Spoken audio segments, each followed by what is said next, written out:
Chapter 3 Prelude. The rest of that day passed without incident.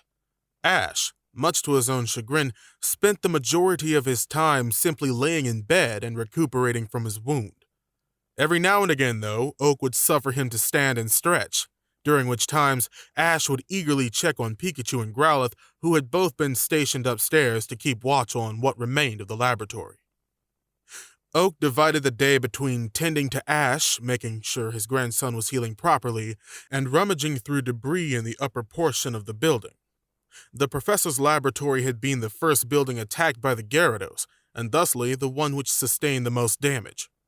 Oak remained positive, though, and never let on whether or not the massive loss of valuable equipment deeply bothered him. Of the 3 living humans in Pallet Town, Misty did the most legwork. Having taken it upon herself to maintain a safe perimeter around the lab, she, escorted constantly by her Blastoise and 2 Staryu, roamed the ruins of the town, never straying more than a kilometer or so from the laboratory. Occasionally, the trainer would stop to investigate the derelict of a ruined building, and more than once she found an item of value which she either stuffed into her back or slung into her pack. Returning to the laboratory just before sunset, Misty asked Professor Oak to help her sort through some of the cash and determine what would be useful and what could be thrown away. Sitting cross-legged on the floor across from Oak and sifting through contents of her pack, Misty held up a small metal box. Catching the fading rays of daylight filtering in through the huge breaks in the roof, the box glinted with a steely light. "This is probably the most valuable thing I've found so far," said Misty, flipping the latch and opening the box for the professor to view the contents. "They're all empty, of course." Oak raised an eyebrow as he surveyed what was inside. 6 orbs, each the size of a large marble, sat side by side in a foam depression in the box. Each sported a white lower half like all Pokeballs, but the upper hemispheres of these particular items were gray with a golden U emblazoned across the face. "Ultra Balls," said Oak, surprised.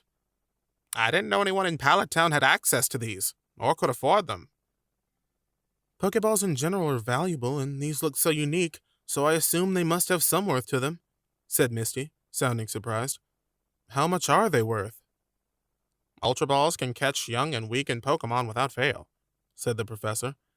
"They can even contain most Pokemon that are at full strength. On the casual market, an Ultra Ball is worth more money than most gym leaders make in a month. And to the right person, say a man like myself, these could be worth a lot more than money." Misty instinctively lowered the lid on the case a bit and cocked her head off to one side. "Why would they be more valuable to you than they would be to other people?" Oak laughed quietly and put his hands up placatingly. "Oh, don't act so defensive," said the professor. "I'm not going to take them from you, but I will offer to trade you something for them. You see, before I took up studying Pokemon, I spent a great deal of my time studying how to capture Pokemon, and I have available to me a means by which I can turn an Ultra Ball into a much more potent device of incalculable value. A ball that can capture any Pokemon without fail. A Master Ball." Misty pursed her lips just a little. "That sounds a little too good to be true," she said cautiously. "But you've got my attention." "How about this?" said Oak, sitting back. "In exchange for those 6 Ultra Balls, I'll give you 10 Great Balls and my word that as soon as I complete the Master Balls, I'll send you 2 of the finished 6. Misty paused for a moment.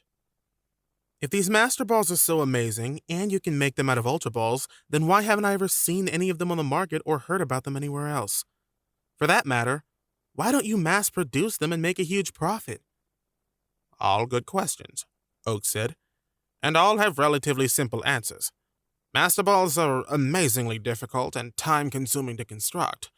I would spend between 6 and 7 months just making one. And as for your other question, I'm the only person alive who knows how to make them, and I don't want the secret getting out, so I've only ever made 2 over the course of my life, both of which I gave to the Elite Four in exchange for the money and materials to set up this lab." "I'm still not sure I buy it," said Misty, incredulous. If you've only made 2, then why would you be willing to make 6 now? Look around, said Oak. I made the Master Balls in the first place to get the money to set up this lab. Now that the lab is destroyed, I need to start over, and frankly, I don't have the capital to do it on my own. I'd planned to sell 2 for the money to start up another laboratory. I'd keep 1 for myself, I'd give my grandson 1 to help him on his journey, and I'd give you 2, since it would have been you that enabled me to make them to start with. Does that sound like a fair deal? Misty sighed and cast about the room for a moment. It sounds too good to be true, but you've got a deal if you throw in something to sweeten the deal. Name it, said Oak calmly. I don't have anything notably valuable, but I'd trade any single thing in this lab.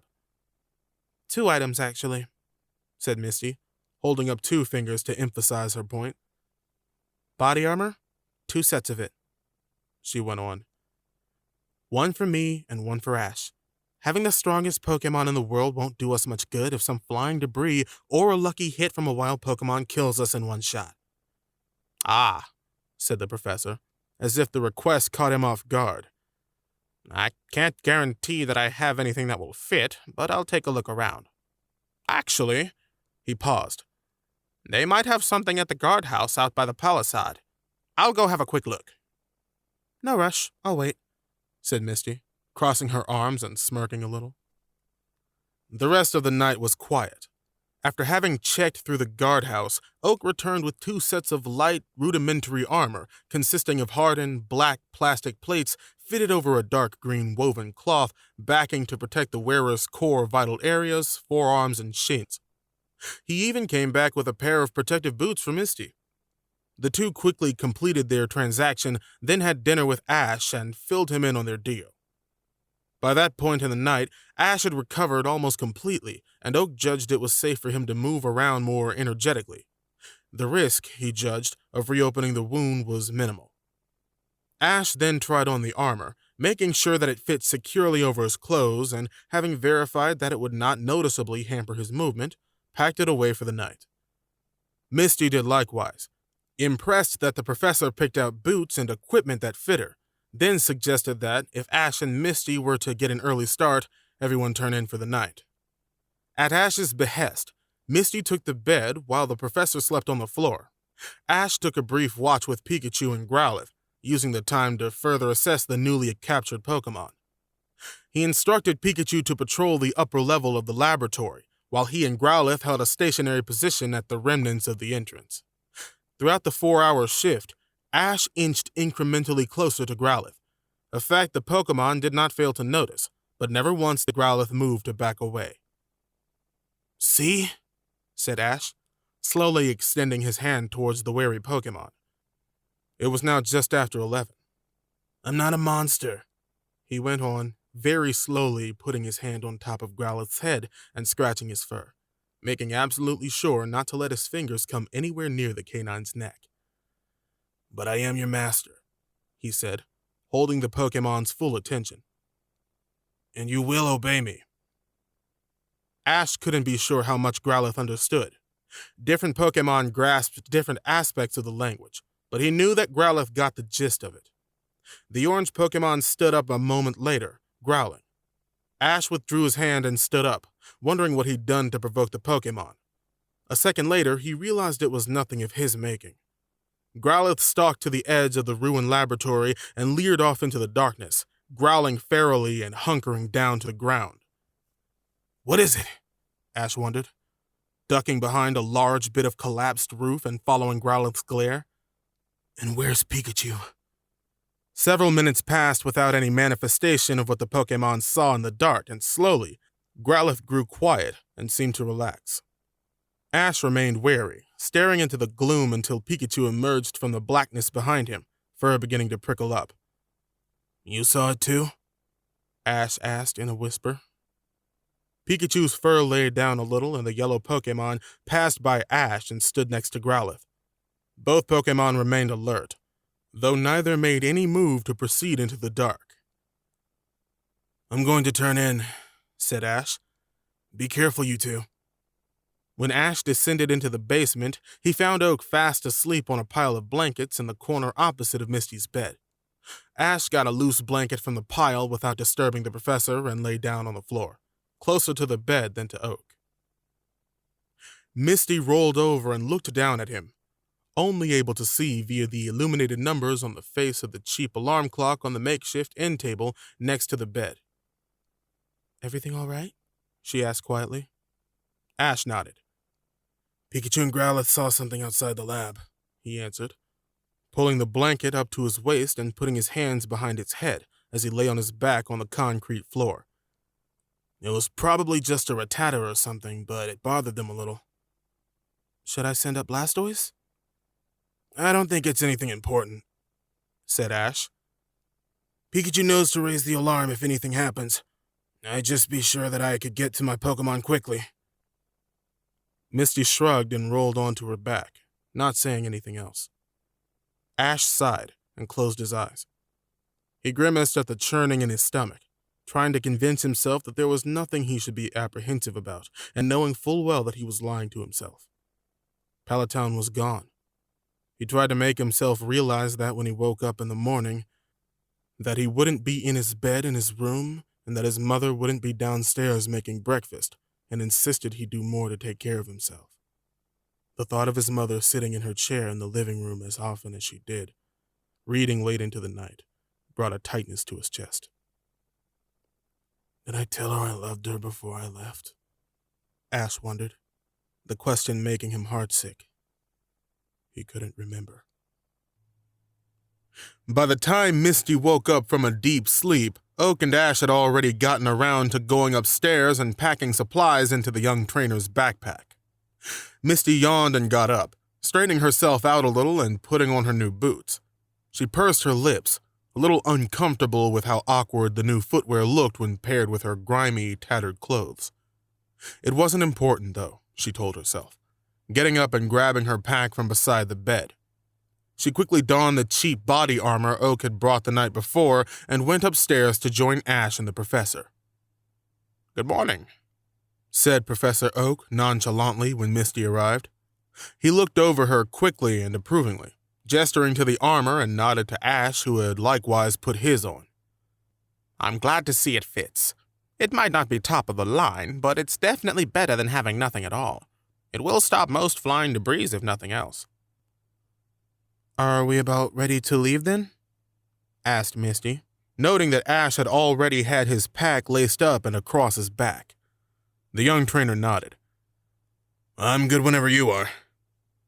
Stepping back to give his grandson a last once-over, Oak crossed his arms. "You've got the map and the directions to Bill's," said Oak, as much to himself and for his own sake as for Ash and Misty to hear. "You've got the extra field rations, the great balls, the extra medical supplies. That's everything, isn't it?" "Sounds like we're ready," said Misty. "I'll see you, Grandpa," said Ash, giving Oak a parting hug before he and Misty made for the exit where Pikachu and Growlithe were both waiting for them. "Don't forget to contact me when you get to Bill's," Oak called after them. The two trainers left the lab and rounded a corner, disappearing from Oak's sight. The professor sighed and reached around behind his back. He took a Pokeball from his belt and tossed it to the ground.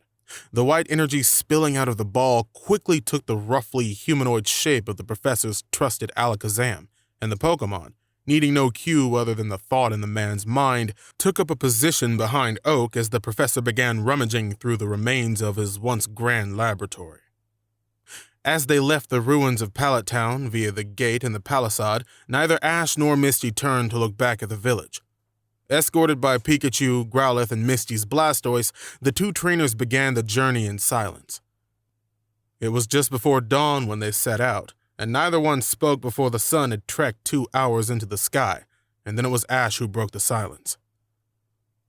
"So, you never did tell me where you were from?" he asked, his voice as crisp as the cool morning's air. By now, he and Misty were pushing through Route 1's thick golden grass, neither one making any particular effort to be quiet. "And all I can come up with is that you're probably from around Cerulean City. Am I close?" He grinned a little bit, seeing Misty twitch just a little from the corner of his eye. He thought nothing of it. Misty didn't answer right away. "That's right," she said a moment later, almost under her breath. Her tone brightened a little as she went on, though. "But I've been wandering for a while now. I've spent quite a bit of my time in and around Mount Moon, exploring some of the passes and the deeper tunnels." "Wow.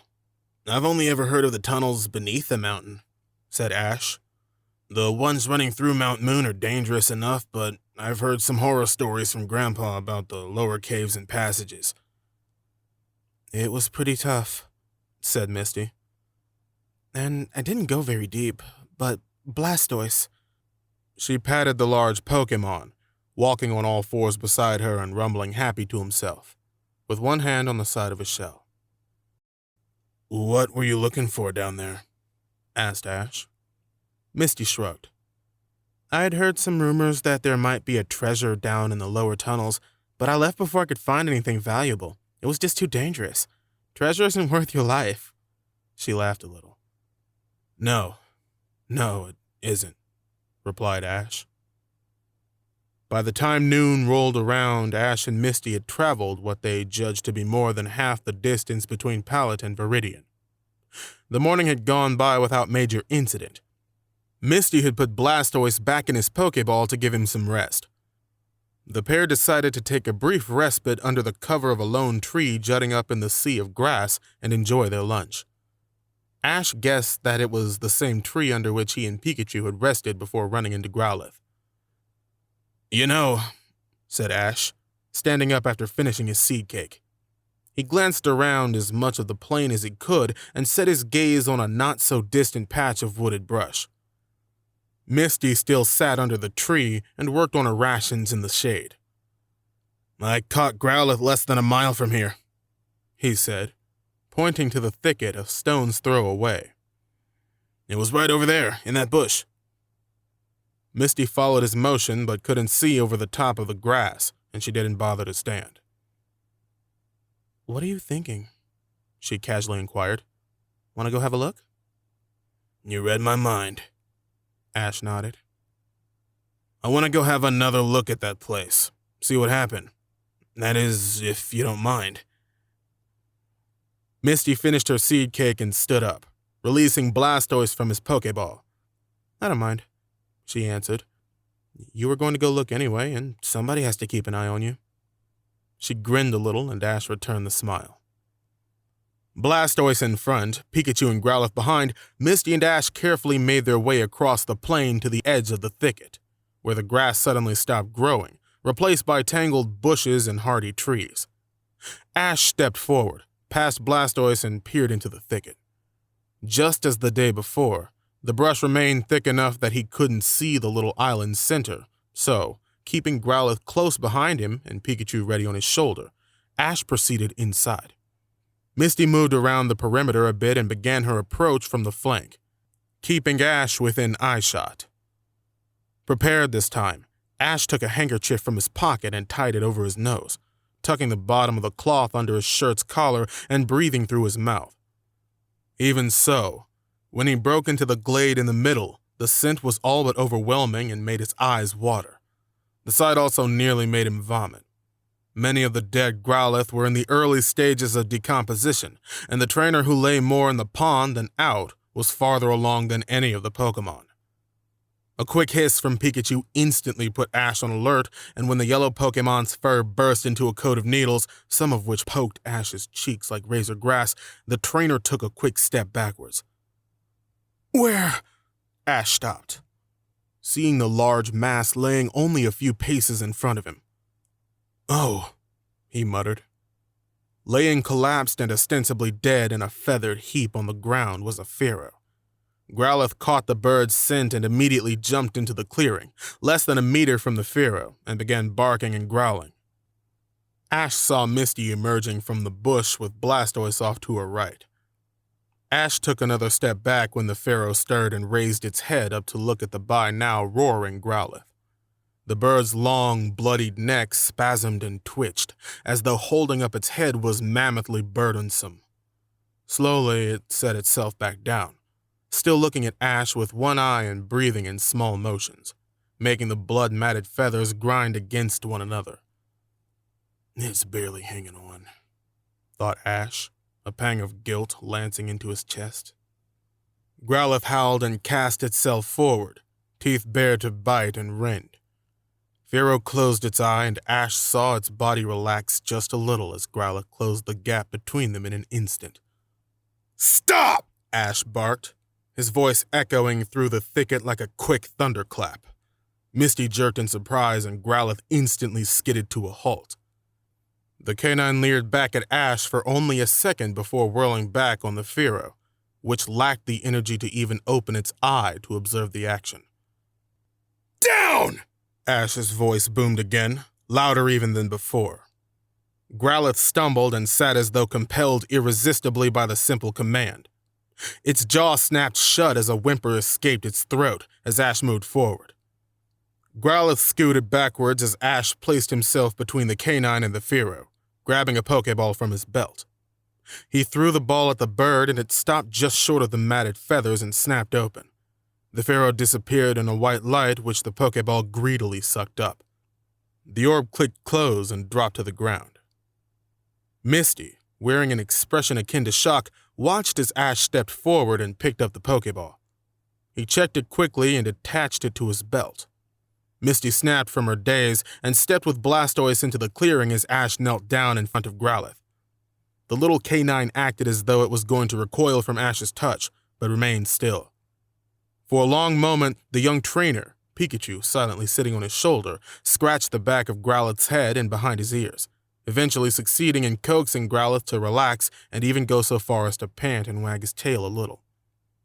Misty watched the entire exchange, amazed by how quickly Growlithe went from cowed and punished pup to a tail-wagging and bright-eyed dog that, if she hadn't known better, she would have assumed had been Ash's companion for months. That, she told herself, was not normal. Trainers, even trainers as old and experienced as Professor Oak, much less as young and green as Ash Ketchum, shouldn't be able to exert that kind of influence. "The Pharaoh should be stable now that it's in the Pokeball," said Ash, standing up and giving Growlithe a final, friendly pat on the side. "Once we get to Viridian, I want to take it to the Pokemon Center and see if we can't get it patched up." Misty nodded. "How did you do that?" she wanted to ask. Nobody should be able to control a Pokemon as enraged as that Growlithe and then go on to pet it and play with it, especially not a rookie. "That was impressive," she said instead. "The Pharaoh already had both claws in the grave," Ash said. "Catching it was as simple as throwing the Pokeball." "Not what I meant." Misty shook her head and glanced down at Growlithe, now looking up at Ash and panting, letting its tongue hang from its mouth. "Most trainers take years to gain that kind of respect." Ash cocked his head off to one side a little. "What do you mean?" Misty looked at him dumbly for a moment. "How could you not know you just exercised perfect control over a blood-drunk Pokemon?" she almost blurted.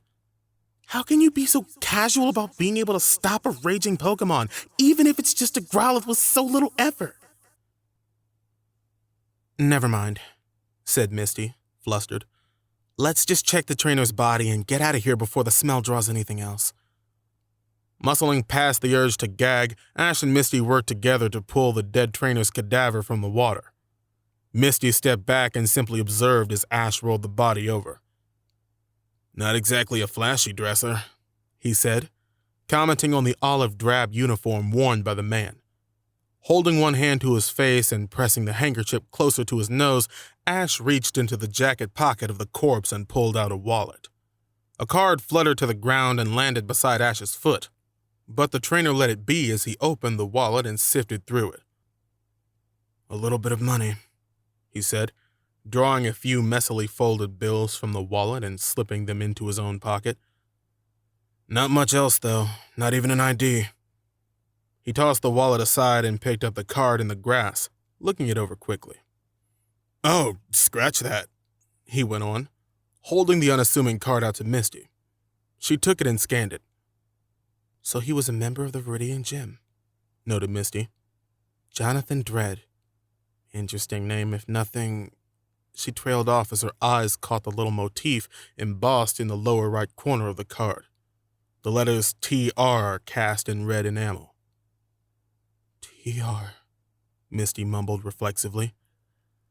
I saw that too, said Ash, turning back to the corpse and quickly rummaging through some of the pockets inside the man's vest. Any idea what it means? He pulled out a small leather purse and shook it. Coins jingled inside and he slipped it into his pack. No, Misty answered immediately, flicking the card away. Ash, we're leaving right now. A deafening buzz came out of nowhere and Ash looked up just in time to see an enormous insect screaming straight towards him.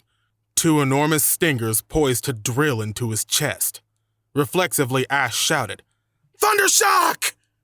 Pikachu, already alert, appeared by Ash's side in a flash of speed, cheeks already sparking and in the middle of unleashing a bolt of electricity. The yellow javelin of energy slammed into the approaching Beedrill and exploded across its exoskeleton in a flickering web. The insect's red compound eyes burst like tomatoes smashing into a brick wall as the frail Pokémon died instantly. Still carried by inertia, the Beedrill barreled into Ash's chest and knocked him to the ground. One stinger scraped across that hard plastic plate protecting Ash's chest and left a smoking rivulet in the material. Ash rolled backwards with the cadaver and tumbled into a small pond.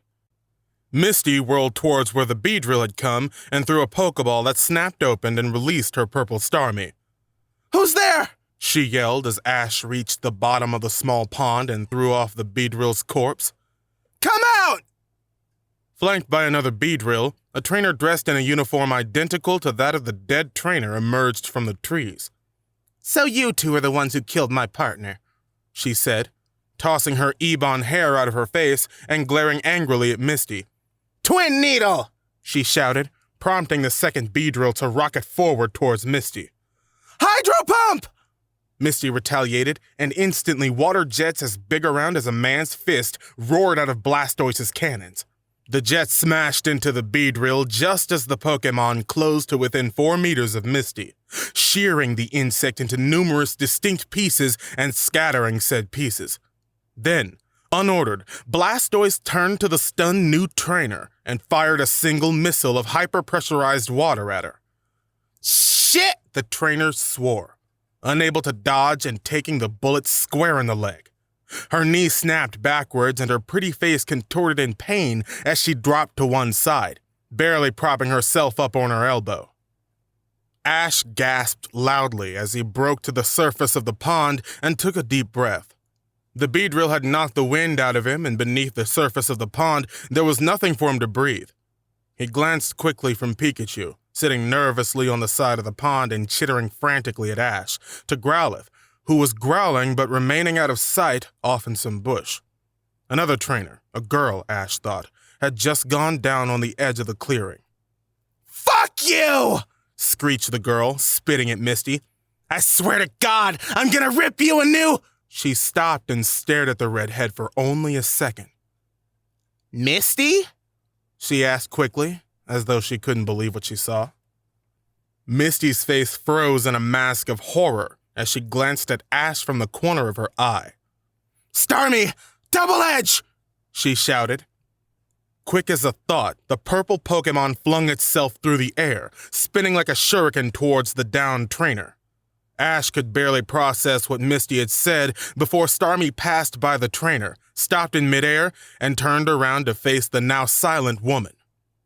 Misty breathed a sigh and watched as the trainer's head lolled off to one side, then kept shifting farther until it fell from her shoulders completely, tumbling across the ground as her trunculated torso collapsed. Blood poured from the corpse's neck like water from an overfull pitcher and pooled in the glass.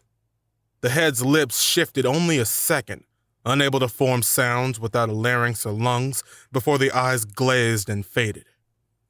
Ash stood waist-deep in the dirty water and stared, shocked at the scene. Misty looked over at him and they looked at each other. Ash's stunned gaze met Misty's expressionless facade, and he shook himself and walked out of the pond without a word. Pikachu hopped back up on his shoulders and watched Misty like a rabbit watches a cat. "She was down already," said Ash. "I didn't know if she had any more tricks," said Misty, not looking away from Ash. "It was the safe thing to do." Ash hesitated and kept staring at the decapitated body. "We should really leave." Misty nodded. "I'll see you outside in a second." Ash acknowledged her with a nod and walked out of the thicket, accompanied by Pikachu and Growlithe. He didn't look back to see what Misty was doing. He simply went to the edge of the thicket, leaned against one of the trees, and stared out over the sea of golden grass. He thought for several minutes. He looked down at his breastplate and traced his fingers across the scratch from the Beedrill, knowing that, even though the Pokémon had been dead upon striking him, if not for the armor, the blow would likely have killed him. His face progressively grew harder as his thoughts churned, uninterrupted, until Misty emerged from the bush behind him, followed by Blastoise. "Are you all right?"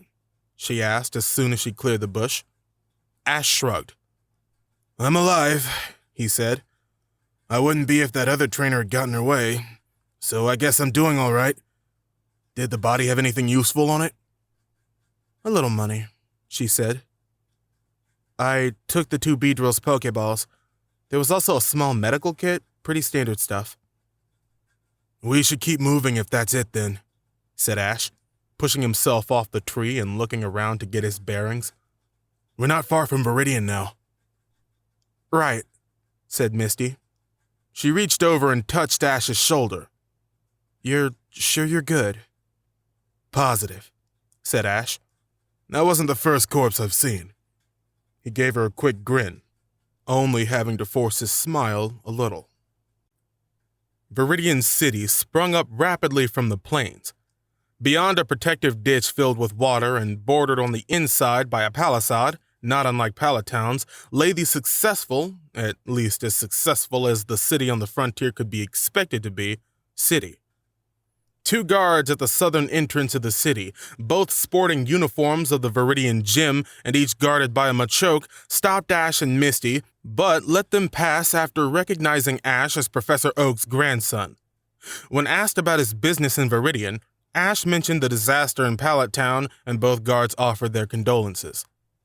Beyond the gate, the city seemed to spring out of nothing. Being contained within a wall and moat did not allow the city the luxury of outskirts, and most of the buildings along the borders of the town were just as large as the structures in the center, giving both Ash and Misty the impression that they were instantly immersed in the city. People were bustling about their noontime business, and the streets, while wide, were crowded, compelling Ash and Misty to stay close or risk being separated. "The Pokémon Center is just east of here," said Ash as they reached an intersection. He pointed off to a large and plainly visible building with whitewashed walls and a red roof. The center took up the better part of the city block, and the trainers, having since returned their Pokémon to their Pokéballs, minus Pikachu who remained on Ash's shoulder, made their way to the center. Entering through the big double doors was like stepping into a hospital, a restaurant, and a hotel all rolled into one. Across from the entrance was a counter with a clerk behind at a register, ostensibly the manager of the hotel division. To that desk's right, there was a tiled hallway marked by a hanging sign with directions to the emergency room. Opposite that hall, the lobby opened up into another section of the building, this one occupied by tables and chairs and booths. The big lobby was, compared to the streets outside, very quiet, and the trainer slipped off to one side to discuss exactly what to do. "How long are we planning on staying?" asked Misty. "Do you think we'll need a room for the night?" Ash nodded. "I'd plan on it. Firo is going to be in critical condition, and even with the care we can get here, it's probably going to take more than a few hours." "All right," said the orange-haired trainer. "I'll get a room and get things settled." "I'm taking Firo to the emergency room then. Try keeping us on budget." Misty nodded. "I can do that. As soon as I get that taken care of, I'll come find you in the hospital wing."